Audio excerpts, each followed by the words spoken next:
അസ്സലാമു അലൈക്കും വറഹ്മത്തുള്ളാഹി വബറകാത്തു. അള്ളാഹുവിൻ്റെ കാരുണ്യവും അനുഗ്രഹവും നമ്മളെല്ലാവരിലും വർഷിക്കുമാറാകട്ടെ എന്ന് പ്രാർത്ഥിച്ചുകൊണ്ട് പ്രവാചകൻ മുഹമ്മദ് മുസ്തഫ സല്ലല്ലാഹു അലൈഹി വസല്ലമയുടെ ജീവിതകഥയുടെ 186 ഭാഗത്തിലേക്ക് നിങ്ങളേവരെയും ഞാൻ സ്വാഗതം ചെയ്യുന്നു.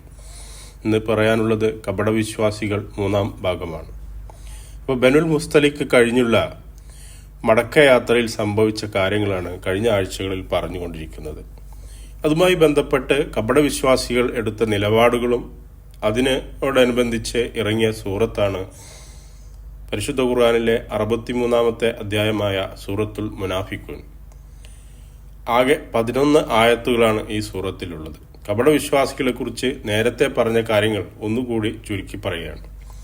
നബി സല്ലല്ലാഹു അലൈഹി വസല്ലമ മദീനയിൽ ഹിജറ ചെയ്തു വരുന്നതിന് മുന്നേ ഔസ് ഖസ്റജ് ഗോത്രങ്ങൾ തമ്മിലുള്ള യുദ്ധങ്ങളാൽ പൊറുതിമുട്ടിയ ആളുകൾ ഒരാളെ തങ്ങളുടെ നായകനായി നിശ്ചയിക്കാനും അംഗീകൃത രാജാവായിട്ട് കിരീടധാരണം ചെയ്യാനും വേണ്ടി തീരുമാനിക്കുകയാണ്. അപ്പം അദ്ദേഹത്തിന് വേണ്ടി കിരീടം പോലും നിർമ്മിക്കപ്പെട്ടു എന്നാണ് പറയുന്നത്. അദ്ദേഹം ഖസ്റജ് ഗോത്രത്തലവനായ അബ്ദുല്ലാഹിബ്നു ഉബയ്യിന് സലൂലായിരുന്നു അദ്ദേഹത്തിൻ്റെ പേര്. കഴിഞ്ഞ ആഴ്ചകളിലൊക്കെ ആണ് അയാളെക്കുറിച്ച് പറഞ്ഞിരുന്നു. അപ്പോൾ ഖസ്റജ് ഗോത്രത്തിന് അയാളുടെ നേതൃത്വം സർവ്വസമ്മതമായിരുന്നു. അപ്പം അതിനു മുന്നേ ഖസ്റജ് ഗോത്രത്തിൽ ഒരിക്കലും ഒരാളുടെ കീഴിൽ സംഘടിച്ചിട്ടില്ല എന്നുള്ള ഈ സാഹചര്യത്തിലാണ് മദീനയിൽ ഇസ്ലാം പ്രചരിക്കുന്നതും 2 ഗോത്രങ്ങളിലെയും പ്രമുഖർ ഇസ്ലാം സ്വീകരിക്കുന്നതൊക്കെ. അങ്ങനെ അഖബ ഉടമ്പടി നടന്ന സന്ദർഭത്തിൽ പ്രവാചകൻ സല്ലല്ലാഹു അലൈഹി വസല്ലമയെ അവർ മദീനയിലേക്ക് ക്ഷണിക്കുകയാണ്. അങ്ങനെ നബി സല്ലല്ലാഹു അലൈഹി വസല്ലമയും സംഘവും മദീനയിൽ എത്തിയപ്പോൾ അൻസാരി കുടുംബങ്ങളിൽ നിന്ന് ഇസ്ലാം വളരെ പ്രചാരം നേടുകയാണ്.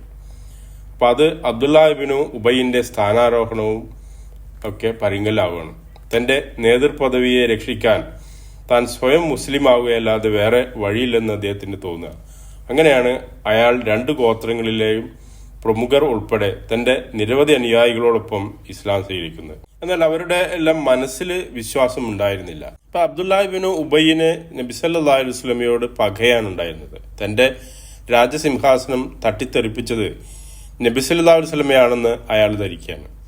അപ്പം അയാളുടെ കപടവിശ്വാസവും സ്ഥാനനഷ്ടവും തൻ്റെ ദുഃഖവും പല രൂപത്തിൽ അയാൾ പ്രകടിപ്പിക്കുന്നുണ്ട്. എന്നാൽ പ്രത്യക്ഷത്തിൽ അയാൾ പ്രവാചകൻ സല്ലല്ലാഹു അലൈഹി വസല്ലമയെ പുകഴ്ത്തിയും വിശ്വസിയായും നടക്കുകയാണ് ഉണ്ടായത്. നേരത്തെ പറഞ്ഞ പോലെ ജുമാ ഖുത്ബക്ക് മുന്നേ എഴുന്നേറ്റ് നിന്ന് നബി സല്ലല്ലാഹു അലൈഹി വസല്ലമയെ പുകഴ്ത്തി സംസാരിക്കുന്നത് പതിവായിരുന്നു, നേരത്തെ പറഞ്ഞിരുന്നു. എന്നാൽ ബനുൽ മുസ്തലിക്ക് യുദ്ധത്തോടെ അയാളുടെ അനുയായികളുടെയും കപടവിശ്വാസവും ഇസ്ലാമിനോടും നബി സല്ലല്ലാഹു അലൈഹി വസല്ലമയോടും കടുത്ത പകയാണെന്നതും മുസ്ലിങ്ങൾക്കെല്ലാം മനസ്സിലാവുകയാണ്. ഉഹുദ് യുദ്ധത്തിൽ നിർണായക ഘട്ടത്തിൽ 300ഓളം വരുന്ന തൻ്റെ അനുയായികളെയും കൂട്ടി യുദ്ധത്തിന് മുന്നേ തിരിച്ചു പോന്ന് അങ്ങനെ ഒന്ന് ഉണ്ടായിരുന്നു.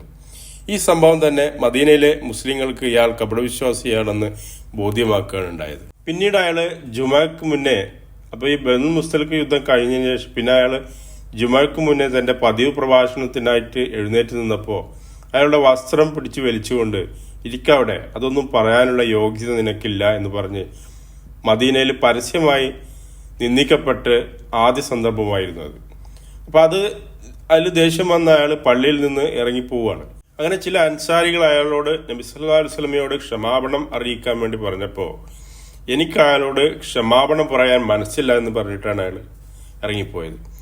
പിന്നീട് ബനു നസീർ യുദ്ധം വന്ന് അതിൽ അവർ പരസ്യമായി ഇസ്ലാമിൻ്റെ ശത്രുക്കളെ പിന്തുണക്കുന്നുണ്ട്. ഇങ്ങനെയൊക്കെ ആണെങ്കിലും നബി സല്ലല്ലാഹു അലൈഹി വസല്ലമ അയാൾക്കെതിരെ നടപടിയൊന്നും എടുക്കുന്നില്ല. വിട്ടുവീഴ്ച മനോഭാവമായിരുന്നു എടുത്തത്.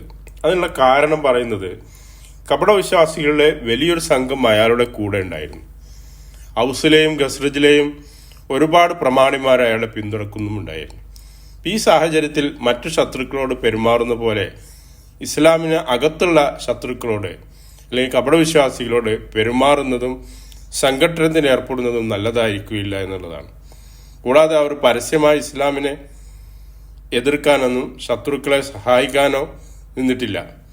അവർക്കുള്ളിൽ ഒരു ഭയം ഉണ്ടായിരുന്നു എന്നുള്ള. അതുകൊണ്ട് തന്നെ മുസ്ലിങ്ങളായി അഭിനയിക്കുന്നത് തന്നെയാണ് തങ്ങൾക്ക് നല്ലതെന്ന് അവർ കരുതുക. അവർ പള്ളിയിൽ വന്നിരുന്നു, നമസ്കരിച്ചിരുന്നു, സക്കാത്ത് കൊടുത്തിരുന്നു, അങ്ങനെയൊക്കെയായിരുന്നു അവർ ജീവിച്ചിരുന്നത്. പിന്നീട് ബനുൽ മുസ്തലിക്ക് യുദ്ധത്തിന് ശേഷം മദീനയിലേക്കുള്ള യാത്രയിൽ 2 സഹാബികൾ തമ്മിലുണ്ടായ വാക്കേറ്റം, അതിനുശേഷമുണ്ടായ ബഹളങ്ങൾ. അപ്പോൾ അതിൽ അബ്ദുല്ലാഹിബ്നു ഉബയ്യ് ഔസുകാരെയും ഖസ്റജുകാരെയും ഉത്തേജിപ്പിക്കുകയാണ് തമ്മിൽ അടിയുണ്ടാക്കാൻ വേണ്ടി. ഓടി വരുവിൻ, നിങ്ങളുടെ സഖ്യകക്ഷികളെ സഹായിക്കുവിൻ എന്നയാൾ ഉറക്കെ വിളിച്ച് പറയുകയുണ്ടായി. പിന്നീട് നബി സല്ലല്ലാഹു അലൈഹി വസല്ലമയുടെ വാക്കുകൾ കേട്ട് സഹാബികളെ ശാന്തരാകുകയും അങ്ങനെ പ്രശ്നം ഒത്തുതീർക്കുകയും ചെയ്തു. അബ്ദുല്ലാഹ് ബിൻ ഉബയ്യിന്റെ തെന്നിനിറം മനസ്സിലാക്കിയ അയാളുടെ അനുയായികൾ അയാളെ ചോദ്യം ചെയ്യാൻ തുടങ്ങുകയാണ്. അപ്പം അത് കേട്ട് കൂടുതൽ ദേഷ്യമെന്ന് അയാൾ പറഞ്ഞു, ഇതൊക്കെ നിങ്ങൾ തന്നെ വരുത്തി വെച്ചതാണ്. നിങ്ങളാണ് ഇവർക്ക് സ്വന്തം നാട്ടിലേക്ക് സ്ഥലം കൊടുത്തത്, സ്വന്തം ധനം അവർക്ക് വീതിച്ചു കൊടുത്തു. ഇപ്പോൾ അവർ നമുക്ക് നേരെ തിരിഞ്ഞിരിക്കുന്നു എന്ന് പറയാം. പിന്നീടാണ് അയാൾ പറയുന്നത്, അള്ളാഹുവാണ് മദീനയിലെത്തിയ നമ്മിൽ പ്രതാപികൾ മ്ലേച്ഛരെ അവിടെ നിന്ന് ആട്ടിപ്പായിക്കുന്നുള്ള വാക്കൊക്കെ പറയുന്നത് അതിനുശേഷമാണ്. അപ്പം ആ സമയത്താണ് കുട്ടിയായിട്ടുണ്ടായിരുന്ന സയ്യിദ് ബിൻ അർഖം റളിയല്ലാഹു അൻഹു ഈ കാര്യങ്ങൾ കേൾക്കുന്നതും പിന്നീട് അത് വിവരിക്കുന്നതൊക്കെ. അതാണ് കഴിഞ്ഞ ആഴ്ച പറഞ്ഞത്. അപ്പം ഈ വിവരം നബി സല്ലല്ലാഹു അലൈഹി വസല്ലമയോട് അറിയിച്ചപ്പോൾ നബി സല്ലല്ലാഹു അലൈഹി വസല്ലം അയാളെ വിളിച്ച് ചോദിക്കുകയും താൻ അപ്രകാരം പറഞ്ഞിട്ടില്ലെന്ന് അയാൾ സത്യം ചെയ്യുകയും ചെയ്യും. അങ്ങനെ നുണ പറയാണ്. അപ്പം അൻസാരികൾ പറഞ്ഞു, തിരുദൂതരെ, ഒരു കുട്ടിയുടെ വർത്തമാനമല്ലേ, ചിലപ്പോൾ അവൻ ഊഹിച്ചതാവാം, അല്ലെങ്കിൽ കേട്ടതിൽ തെറ്റിയതാവാം. ഇദ്ദേഹം ഞങ്ങളുടെ കാരണവരും നേതാവുമാണെന്ന് പറയും. അങ്ങനെ സയ്യിദ് ബിൻ അർഖം റളിയല്ലാഹു അൻഹു ദുഃഖിതനായിക്കൊണ്ട് അങ്ങനെ വീട്ടിലിരിക്കുകയാണ്, താൻ പറഞ്ഞത് മിസ്റ്റേക്കായി എന്നുള്ള ഒരു ഇതിൽ. അപ്പം ആ സമയത്താണ് പരിശുദ്ധ ഖുർആനിലെ 63-ാമത്തെ അധ്യായമായ സൂറത്തുൽ മുനാഫിഖൂൻ ഇറങ്ങുന്നത്, കപട വിശ്വാസികൾ. നമുക്കത് നോക്കാം.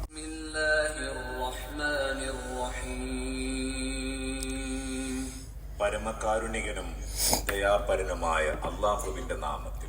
ഇദാ ജാഅകൽ മുനാഫിഖൂന ഖാലൂ നശ്ഹദു ഇന്നക ലറസൂലുള്ളാഹി വല്ലാഹു യഅലമു ഇന്നക ലറസൂലുഹു വല്ലാഹു യശ്ഹദു ഇന്നൽ മുനാഫിഖീന ലകാദിബൂൻ. കപടവിശ്വാസികൾ നിന്റെ അടുത്തു വന്നാൽ പറയും, തീർച്ചയായും അങ്ങ് അള്ളാഹുവിന്റെ ദൂതനാണെന്ന് ഞങ്ങൾ സാക്ഷ്യം വഹിക്കുന്നു. അള്ളാഹുവിനറിയാം, നിശ്ചയമായും നീ അവന്റെ ദൂതനാണെന്ന്. കപടവിശ്വാസികൾ കള്ളം പറയുന്നവരാണെന്ന് അള്ളാഹുവും സാക്ഷ്യം വഹിക്കുന്നു. ഇത്തഖദൂ അയ്മാനഹും ജുന്നതൻ ഫസദ്ദൂ അൻ സബീലില്ലാഹ് ഇന്നഹും സാഅ മാ കാനൂ യഅമലൂൻ. അവർ തങ്ങളുടെ ശപഥങ്ങളെ പരിചയാക്കുകയാണ്. അങ്ങനെ അവർ അള്ളാഹുവിന്റെ മാർഗത്തിൽ നിന്ന് ജനത്തെ തടയുന്നു. അവർ ചെയ്തുകൊണ്ടിരിക്കുന്നത് വളരെ നീചം തന്നെ. ذلك بأنهم آمنوا ثم كفروا فطبع على قلوبهم فهم لا يفقهون. അവർ ആദ്യം വിശ്വസിക്കുകയും പിന്നെ അവിശ്വസിക്കുകയും ചെയ്തതിന്റെ ഫലമാണത്. അങ്ങനെ അവരുടെ ഹൃദയങ്ങൾ മുദ്രവെക്കപ്പെട്ടിരിക്കുന്നു. അതിനാൽ അവർക്കൊന്നും തിരിച്ചറിയാനാവുന്നില്ല. وَإِذَا رَأَيْتَهُمْ تُعْجِبُكَ أَجْسَامُهُمْ وَإِنْ يَقُولُوا تَسْمَعْ لِقَوْلِهِمْ كَأَنَّهُمْ خُشُبٌ مُّسَنَّدَةٌ يَحْسَبُونَ كُلَّ صَيْحَةٍ عَلَيْهِمْ هُمُ الْعَدُوُّ فَاحْذَرْهُمْ قَاتَلَهُمُ اللَّهُ أَنَّى يُؤْفَكُونَ. നീ അവരെ കണ്ടാൽ അവരുടെ ആകാരം നിന്നെ വിസ്മയഭരിതനാക്കും. അവർ സംസാരിച്ചാലും അവരുടെ വാക്കുകൾ നീ കേട്ടിരുന്നു പോകും. ചാരിവെച്ച മരത്തടികൾ പോലെയാണ് അവർ. എല്ലാ ഒച്ചയും തങ്ങൾക്കെതിരാണെന്ന് അവർ കരുതുന്നു. അവർ തന്നെയാണ് ശത്രു. അവരെ സൂക്ഷിക്കുക. അള്ളാഹു അവരെ തുലയ്ക്കട്ടെ. എവിടേക്കാണ് അവർ വഴിതെറ്റിപ്പോകുന്നത്? തങ്ങൾക്കെതിരാണെന്ന് അവർ കരുതുന്നു. അവർ തന്നെയാണ് ശത്രു. അവരെ സൂക്ഷിക്കുക. അള്ളാഹു അവരെ തുലയ്ക്കട്ടെ. എവിടേക്കാണ് അവർ വഴിതെറ്റിപ്പോകുന്നത്? അപ്പൊ ഈ സൂറത്തിൽ ആദ്യത്തെ 8 ആയത്തുകൾ കപടവിശ്വാസികളെ കുറിച്ചാണ് പറയുന്നത്. പിന്നീടുള്ള 9 മുതൽ 11 വരെയുള്ള ആയത്തുകൾ അതിന്റെ കൺക്ലൂഷനുമാണ് പറയുന്നത്. അപ്പൊ ആദ്യത്തെ ഈ ഓതിയ 2 ആയത്തുകൾ വിശ്വാസികളായിട്ടുള്ളവര് ആളുകൾ പറയും, നബി സല്ലല്ലാഹു അലൈഹി വസല്ലമയെ അടുത്ത് വന്നിട്ട് പറയും, തീർച്ചയായും താങ്കൾ അള്ളാഹുവിന്റെ ദൂതനാണെന്ന് പറയും. അത് തന്നെ അവരുടെ കാപട്യമാണെന്നാണ് പറയുന്നത്. കാരണം വിശ്വാസികൾ ഇടയ്ക്കിടയ്ക്ക് ഇത് വന്നിട്ട് പറയേണ്ട ആവശ്യമില്ലല്ലോ. അപ്പൊ അവർക്ക് തന്നെ തങ്ങളുടെ മനസ്സിലുള്ള കാര്യങ്ങൾ മറ്റുള്ളവർക്ക് മനസ്സിലാവുന്നുണ്ടോ, കപടവിശ്വാസം മറ്റുള്ളവർക്ക് മനസ്സിലാവുന്നുണ്ടോ എന്നുള്ള സംശയത്താണ് അവരിത് പറയിക്കുന്നത് എന്നുള്ളതാണ്. മാത്രമല്ല അവരുടെ സാക്ഷ്യങ്ങൾ അവരുടെ പരിചയമാക്കി വെച്ചിരിക്കുകയാണെന്ന് പറയുന്നു. അതായത് നേരത്തെ അബ്ദുല്ലാഹി ഇബ്നു ഉബയ്യെ വിളിപ്പിച്ച് നബി സല്ലല്ലാഹു അലൈഹി വസല്ലം ചോദിക്കുന്ന സമയത്ത് അയാൾ സത്യം ചെയ്ത് പറയുന്നുണ്ട്, ഞാൻ അങ്ങനെ പറയുമോ എന്നൊക്കെ. അപ്പൊ അത്തരത്തിലുള്ള സാക്ഷ്യങ്ങൾ അവരൊരു പരിചയമാക്കി വെച്ചിരിക്കുക എന്നാണ് ഇവിടെ പറയുന്നത്.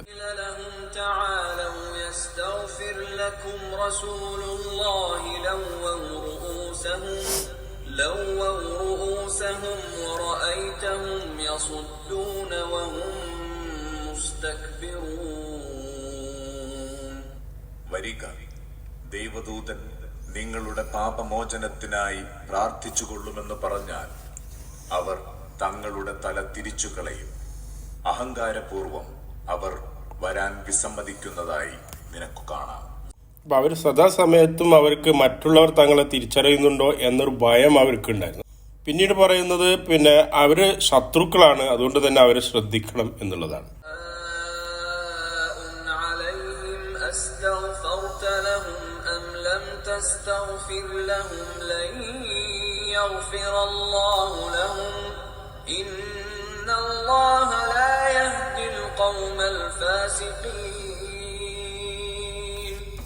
നീ അവരുടെ പാപമോചനത്തിന് പ്രാർത്ഥിക്കുന്നതും പ്രാർത്ഥിക്കാതിരിക്കുന്നതും അവരെ സംബന്ധിച്ചിടത്തോളം സമമാണ്.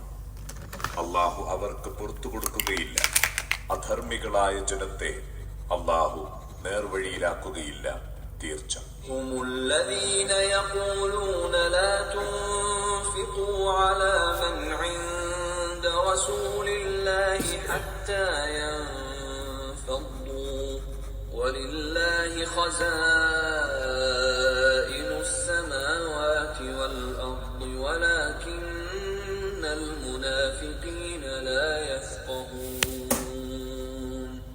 ദൈവദൂതന്റെ കൂടെയുള്ളവർക്കും അവരദ്ദേഹത്തെ വിട്ടുപിരിയും വരെ നിങ്ങളൊന്നും ചെലവഴിക്കരുത് എന്ന് പറയുന്നവരാണല്ലോ അവർ. എന്നാൽ ആകാശഭൂമികളുടെ ഖജനാവുകൾ അള്ളാഹുവിൻ്റെതാണ്. പക്ഷേ കപടവിശ്വാസികൾ ഇത് മനസ്സിലാക്കുന്നില്ല.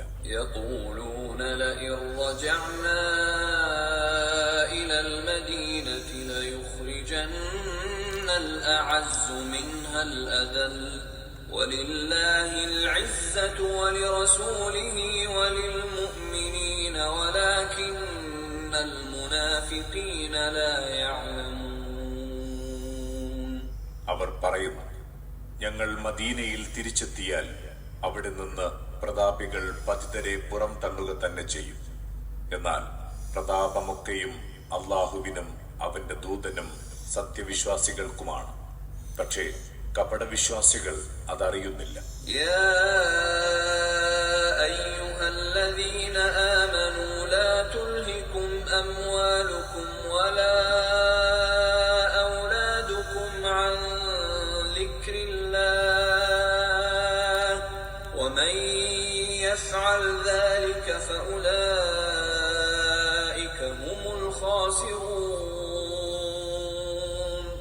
വിശ്വസിച്ചവരെ, നിങ്ങളുടെ സമ്പത്തും സന്താനങ്ങളും ദൈവചിന്തയിൽ നിന്ന് നിങ്ങളെ അശ്രദ്ധരാക്കാതിരിക്കട്ടെ.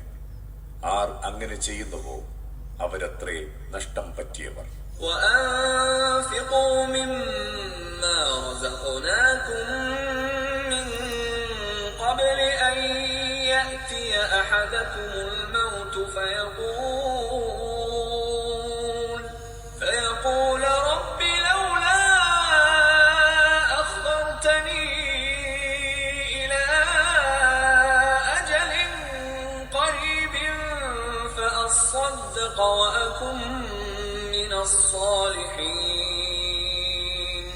മരണം വന്നെത്തും മുമ്പേ നിങ്ങൾ ഓരോരുത്തരും നാം നൽകിയ വിഭവങ്ങളിൽ നിന്ന് ചെലവഴിക്കുക. അപ്പോഴവൻ പറയും, എന്റെ നാഥ, അടുത്ത ഒരവധി വരെ എനിക്ക് സമയം നീട്ടിത്തരാത്തതെന്ത്? എങ്കിൽ ഞാൻ ദാനം നൽകാം, സജ്ജനങ്ങളിൽ ഉൾപ്പെട്ടവനാകാം. ولن يؤخر الله نفسا إذا جاء أجلها والله خبير بما تعملون. അവധി ആസന്നമായാൽ പിന്നെ അള്ളാഹു ആർക്കും അത് നീട്ടിക്കൊടുക്കുകയില്ല. നിങ്ങൾ ചെയ്യുന്നതൊക്കെയും നന്നായി അറിയുന്നവനാണ് അള്ളാഹു. അങ്ങനെ അവസാനം സമ്പത്തിനെ കുറിച്ചും അത് ചെലവഴിക്കുന്നതിനെ കുറിച്ചും സന്താനങ്ങളെ കുറിച്ചും പ്രത്യേകം പരാമർശിച്ചുകൊണ്ടാണ് ഈ സൂറത്ത് അവസാനിക്കുന്നത്. അതായത് മനുഷ്യൻ അവരുടെ താല്പര്യങ്ങൾക്ക് വേണ്ടിയാണ് അധികവും വിശ്വാസത്തിൽ നിന്ന് മുഖം തിരിച്ച് കാപട്യമായ വിശ്വാസത്തിലേക്കോ വിശ്വാസ ദൗർബല്യത്തിലേക്കോ ഒക്കെ പോകുന്നതിൻ്റെ കാരണം തൻ്റെ സ്വന്തം ആഗ്രഹങ്ങൾ നിറവേറ്റുന്നതിന് വേണ്ടിയാണ്. അങ്ങനെ മരണാസന്നയിൽ നിൽക്കുന്ന സമയത്ത് അള്ളാഹുവിനോട് പ്രാർത്ഥിക്കും, എനിക്ക് കുറച്ചും കൂടി സമയം കൊണ്ടാ ഞാൻ അത്തരത്തിൽ അള്ളാഹുവിൻ്റെ മാർഗത്തിൽ ചെലവഴിക്കാമെന്നൊക്കെ പറയുമ്പോൾ ഒരിക്കലും അത്തരം ഒരു സമയം നമുക്ക് ലഭിക്കില്ല എന്നുള്ള ഒരു ആയത്തോടു കൂടിയിട്ടാണ് ഈ സൂറത്ത് അവസാനിക്കുന്നത്. അപ്പം അതായത് അത്തരം ഘട്ടങ്ങളിലൊക്കെ മനുഷ്യൻ നമുക്ക് കിട്ടുന്ന അല്പമായ സമയം നാളേക്ക് എനിക്ക് സമയമില്ല എന്നുള്ള ബോധ്യത്തോടു കൂടിയിട്ട് അള്ളാഹുവിൻ്റെ മാർഗത്തിൽ ചെലവഴിക്കാനും അള്ളാഹുവിൻ്റെ മാർഗത്തിൽ ജീവിതം നിറവേറ്റാനും നമുക്ക് കഴിയട്ടെ. അള്ളാഹുവിൻ്റെ സ്വർഗം നമുക്ക് ലഭിക്കട്ടെ. കപടവിശ്വാസികളിൽ നിന്നും നമ്മളെ കാത്തുരക്ഷിക്കട്ടെ. അത്തരം ആളുകളുടെ കൂട്ടത്തിൽ പെടാതെ യഥാർത്ഥ വിശ്വാസികളായിക്കൊണ്ട് ജീവിതം നയിക്കാൻ അള്ളാഹു നമുക്ക് തൗഫീഖ് നൽകട്ടെ എന്ന് പ്രാർത്ഥിച്ചുകൊണ്ട് ഈ ഭാഗം ഇവിടെ വെച്ച് നിർത്തുന്നു. ഇൻഷാ അല്ലാഹ് ബാക്കി ഭാഗങ്ങൾ അടുത്ത ആഴ്ച വീണ്ടും പറയാം. ഈ ഭാഗങ്ങൾ നിങ്ങൾ കേൾക്കുകയും നിങ്ങളുടെ അഭിപ്രായങ്ങൾ പങ്കുവെക്കുകയും ചെയ്യണമെന്ന് അഭ്യർത്ഥിച്ചുകൊണ്ട് നിർത്തുന്നു. അസ്സലാമു അലൈക്കും വറഹ്മത്തുള്ളാഹി വബറകാതുഹു.